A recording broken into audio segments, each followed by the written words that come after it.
ketogenic diets generally get a pretty bad rap in scientific circles because there's just not much evidence for them. But there actually are quite a few studies showing that for a specific group of people, keto diets can be really helpful. In today's video, I'm going to be talking about that specific group of people, and I'm also going to give 3 reasons why other people outside that specific group sometimes report feeling healthier on keto diets. And if you don't know what keto diets are, they are first and foremost a very low carbohydrate diet, so hardly any carbs at all. And investigations into the therapeutic use of keto diets actually started from water fasting. So doctors were experimenting with water fasting way back when to try to see if it would treat various illnesses. And they found that keto diets were actually pretty similar to water fasts in terms of some effects on the body because keto diets mimic starvation. And keto diets mimic starvation because both conditions fill our body with ketones, and we use those for fuel instead of carbohydrates. And a therapeutic use for keto diets did come out of all this research, and that is for kids with intractable epilepsy. So kids who had epilepsy so bad that the typical medications weren't working, and this was their last resort. So keto diets were used as a last resort treatment for kids with epilepsy. And even then, they could only be used for 1 to 2 years max because they had such horrible effects on the kids, and the kids just wouldn't grow up. Like, they would have stunted growth as a result of these diets, but that's better than constantly having seizures. And I'm telling you all this because it ends up being really important for figuring out why some people report feeling good and feeling healthier on keto. And so ketones act similarly to GABA, which is a neurotransmitter in our brain that actually inhibits brain activity and essentially slows things down in our brain. So ketones have a similar slowing effect on our brain. And this is thought to be the reason, or at least one of the reasons, that keto diets can help with epilepsy, because epilepsy involves having too much brain activity, so too much excitatory activity happening, while ketones can help inhibit things and slow down your brain activity, which should help with seizures. And interestingly, alcohol actually acts on our GABA receptors in a similar way to ketones. So it could be that one reason, this will be reason number 1, that people report feeling better on keto diets is that they actually have similar effects to drinking alcohol, which generally makes people feel pretty good. And the similarities to alcohol don't stop there. There are studies showing that when people are on keto diets, they actually have slowed reaction times, poorer ability to pay attention, and worse learning and memory. And they aren't necessarily aware of these deficits. This is just their objective performance. So their objective cognitive performance when eating a low-carb, high-fat diet is worse. And in addition to ketones' effects on GABA receptors, they also affect NMDA receptors. So they actually reduce excitatory receptors, which are thought to be really important for learning and memory. And in fact, people are designing interventions or therapies to try to improve cognition by doing the opposite action as ketones. So affecting NMDA in the opposite direction as ketones do actually improves cognition. So ketones are kind of like an anti-cognitive force in our brains. So I have some keto friends, and I trolled some forums to get some info on this, and it seems like a decent subset of people say that they feel that they have better mental clarity on keto. And point number 3 will address this possibility too. But I will say that it seems like a lot of people also say that having a drink or 2 makes them feel like they have more mental clarity. So like writers and programmers often say they have a drink before working because it helps them really get in the zone.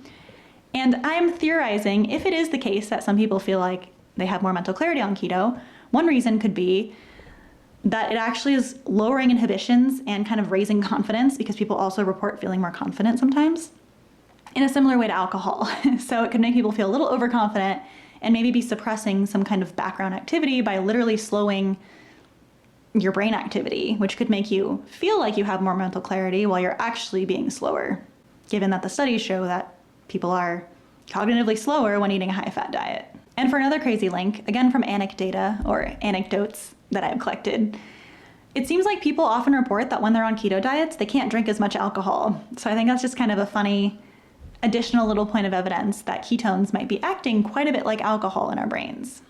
And so I am going to talk about 2 more potential reasons, but just to wrap up reason number 1, it could be that when people say they feel better on a keto diet, it could be similar to an alcoholic saying they feel really good on their diet of alcohol, because, of course you'd feel good if you're drunk all the time. But interestingly, alcohol causes hangovers, and going on keto causes a keto flu, which has a lot of similar symptoms to hangovers. And just like an alcoholic could say that they're losing a bunch of weight from their diet, someone on keto is probably going to lose weight because they're eating an incredibly restrictive diet with like 10 foods in it. So of course they're going to lose weight. But just because you're losing weight does not mean it's a healthy diet. And now for our last two reasons. First, I'm going to go over kind of a small one and then a much bigger one at the end. And so for the small one reason why people might feel better on keto diets is that they're probably going to lose weight on this incredibly restrictive diet, and losing weight feels good to a point.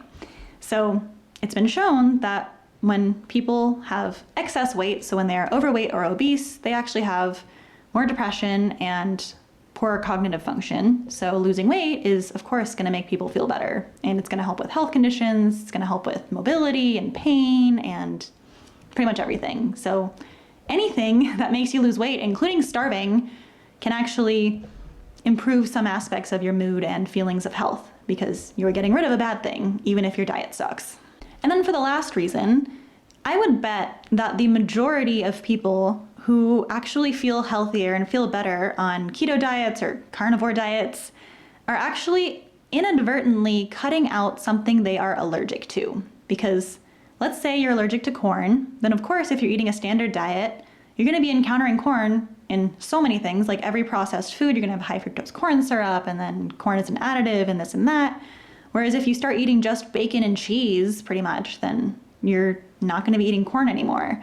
So it's not that the keto or carnivore diet made you feel good. It's any diet that lacks corn is going to make you feel good, because if you are constantly reacting to corn and you're constantly inflamed and your body is just like really upset all the time from eating something it's allergic to, then of course any diet that doesn't have that allergen is going to make you feel better. So I would bet a lot of money that almost everyone who feels better on keto diets or carnivore diets are allergic to something that they are no longer eating when they are on a keto diet or a carnivore diet. So I would strongly recommend that if you have ever felt better or even felt decent from eating a keto or carnivore diet, that you go to an allergist and get tested, or do an elimination diet yourself. So you can look up elimination diets. You like start with one baseline food that you know you're fine with. So if you know you're fine with keto, then you would want to start with one of your basic keto foods and then just start adding things in one at a time for a week or two at a time until you start feeling worse. And then that is a strong signal that that food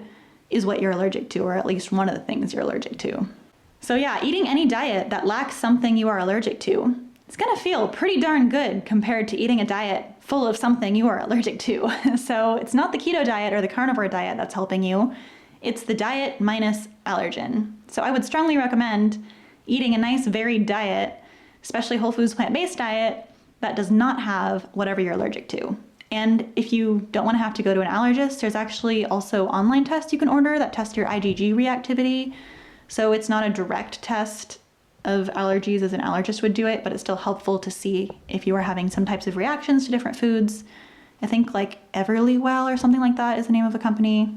Obviously not sponsored, I don't even know the name of the company, but something like that. Maybe I'll put it below if I remember. And I guess for a bonus fourth reason that I was gonna put in the first one but didn't wanna go on too long is that keto also potentially releases something that kind of is similar to a recreational drug people use. So that's something that some people are talking about. And some of you may be wondering if vegan keto has the same kinds of effects as normal keto, because it's pretty much entirely non-overlapping food groups that you're gonna eat if you're doing vegan keto. And I would say, based on the science of why these things are happening, that vegan keto probably has similar effects. So you're still gonna be full of ketones, regardless of whether it's coming from animal foods or plant foods. So it's probably gonna have similar slowing effects on your cognition and your brain, but you are gonna be able to skip out on a ton of the other bad health effects. Like you're gonna be much less likely to have horrible kidney stones and acidosis and dementia and bone loss and dying. Still gonna be bad, but not as bad as eating the mountains of saturated fat and hormones and pesticides that you're gonna get in much higher levels from animal foods. So vegan keto is better, but still not great. Fun coincidence, I actually just had to jump up and grab some sourdough out of the oven that I made today, which I think is so appropriate for a video on keto diets because I eat tons of bread and I make tons of bread because I'm really into that. So I've been enjoying adding these little personal tidbits at the end because, well, first I figured most people don't want to watch them, so I don't want them to get in the way of the science, but it's fun to just kind of chat with you at the end. So for a fun, personal, and relevant anecdote, I actually tried keto when I was in college as part of my 10-year plus long attempt at trying every single diet because I was so desperate to lose weight and my weight kept creeping up and it seemed like nothing was working and I was just binging and restricting and trying eating like 600 calories and failing at that. So then I tried everything pretty much, including vegetarian keto. This was before I went vegan, so early in college. And it was the saddest, it was like the saddest diet I tried, not gonna lie. I remember I tried making this bread out of almond meal and like eggs and stevia or something. It was horrible. It was so bad. Like, I can't even, anyways, I'm sorry. That's just my personal experience with keto. So I have tried it. I never actually got to the keto flu point because I did not have the self-control to actually not eat carbs for more than like 3 days in a row. So screw that. I eat all the carbs I want now and all the fat I want. And it's a much better way to live. And I'm way skinnier than I ever was in college. And I never have to try or count calories. So that's my adventures with keto, my failures with keto. And yeah, I'd love to hear if you've tried it before. I won't judge you because I have too. I'd love to hear your experiences. Have you ever tried keto? Have you ever noticed it makes you feel different? And if so, in which direction?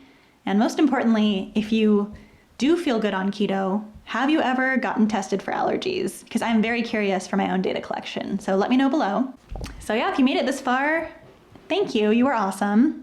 And if you like this video, please like and share to help us get this information out there so that people can make science-based decisions on what to eat instead of going by what people are yelling at them on YouTube.